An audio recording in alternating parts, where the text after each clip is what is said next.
La semiótica es una disciplina que se ocupa del estudio comparativo de los signos. Las funciones básicas de un sistema de signos son: transmitir significado, sentido, y 2. Comunicar. Yo soy Gerardo Plata y les hablaré de la semiótica y la comunicación visual. En este siguiente video yo te voy a hablar de los orígenes y los antecedentes más importantes de la semiótica y la vida social, la comunicación visual y el proceso en todo el diseño. Watchen, presten atención. Hablar de todo esto del origen y cómo se va creando todo esto de lo que es la semiótica y todo esto. Bueno, el origen de la semiótica proviene de dos tradiciones de Peirce y de Morris, que fueron reflexiones que partieron de la lógica. O sea, como quien dice, se pusieron a pensar, a echar acá el verbo, ¿no? Y la otra desde la perspectiva lingüística de Ferdinand Saussure. Estos autores reflexionaron en la misma época acerca de los procesos de significación. Se dieron a la tarea de explicar qué es un signo y qué procesos subyacen detrás de él. En realidad, qué tiene que suceder para que algo funcione o se convierta en signo de algo. Las dos escuelas refieren finalmente a un proceso que tiene que ver con nuestro desenvolvimiento como seres del lenguaje, nuestra capacidad de simbolización y quizá, hablando más profundamente, de nuestra capacidad de abstraer el mundo. Las dos corrientes, la francesa y la anglosajona, la abordarán desde las dos vertientes diferentes. Recuerden que nos dice el glorioso y majestuoso Peirce, que fuéramos sin Peirce, nada. Entonces, este carnal nos dice que la semiótica es la doctrina de la naturaleza esencial de las variedades fundamentales de toda posible semiosis. El compañero Morris nos habla que él la define como la doctrina comprensiva de los signos, y para el mismísimo Eco, no este eco, sino el eco que conocemos, es una técnica de investigación que explica de manera exacta cómo funciona la comunicación y la significación. Quienes estudian la semántica siempre tratan de responder a preguntas del tipo como: ¿cuál es el significado de la X?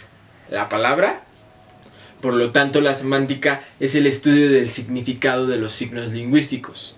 Esto es, palabras, expresiones, oraciones.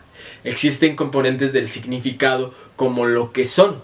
El significado o imagen mental está compuesto por una serie de rasgos conceptuales que todos los hablantes de una lengua asocian de una manera general a un solo significante. Como ven, interesante, ¿no?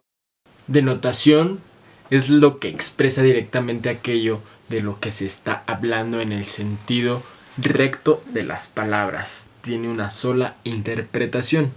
Un ejemplo de esto es más o menos así como: te compré un par de zapatos. O otra: los delincuentes entraron por la ventana. La ventana está limpia. Eso es lo que es la denotación. Por otro lado, lo que es la connotación es la que expresa más de un significado. Es el sentido figurado de las palabras, y esto se utiliza en la literatura, en el cine y en algunos campos del periodismo, el humor, en la publicidad. Un ejemplo es como: ¿dónde estás, corazoncito? Vuelve, palomita, a tu dulce nido. Madonna sigue siendo una estrella. ¡Wow!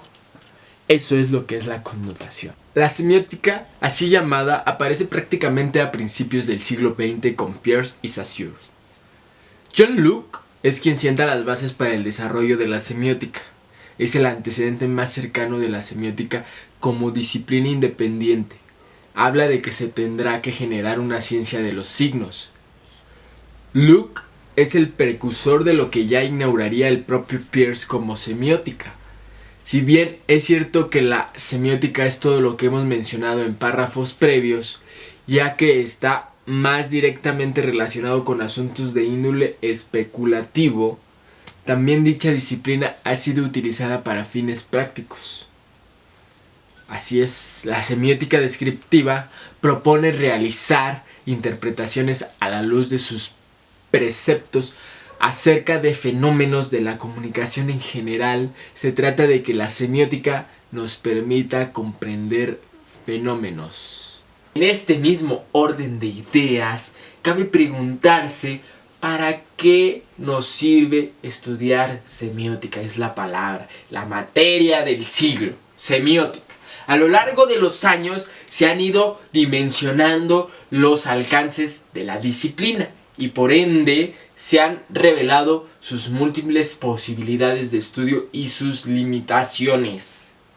En ese sentido, la semiótica siempre se ha hecho dos preguntas fundamentales. Número 1. ¿Cómo damos sentido a las cosas? ¿Cómo? Número 2. ¿Cómo damos sentido a nuestras gloriosas y santificadas vidas? Justamente esas serían algunas de las cuestiones que intentaría resolver la maravillosa y gloriosa semiótica. Muy bien, compañeros, les voy a platicar lo que ahora viene siendo la semiótica en el seno de la vida social. Veamos. La propuesta de Saussure es claramente la necesidad de una ciencia que estudiara la vida de los signos en el seno de la vida social y denominó a esta ciencia como la semiología. En 1998 fue cuando Saussure nos trajo esta propuesta, ¿no? Tuvo como un eje central la aplicación del modelo lingüístico para el estudio de los sistemas de signos en general. El de Peirce es algo muy diferente.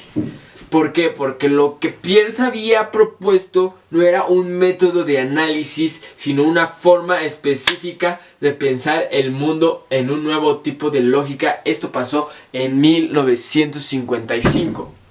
Los caminos posteriores que le siguieron a ambos programas son diferentes, como diferentes son sus finalidades. La semiótica de Peirce, a diferencia de la de Saussure, no es solo un método de análisis. No. Es una forma específica de pensar. La pregunta es, por tanto, ¿qué le sucede a la comunicación si se piensa semióticamente? Se los dejo de tarea. Piensen. Como último tema, la comunicación visual en el proceso de diseño y la semiótica. Haciendo un símil, podemos decir que las imágenes son las unidades de representación del lenguaje visual, igual que las palabras lo son en el lenguaje escrito. El actual consumo de imágenes cotidianas de un ciudadano en los países industrializados, afectados por la cultura globalizada, es muy elevado.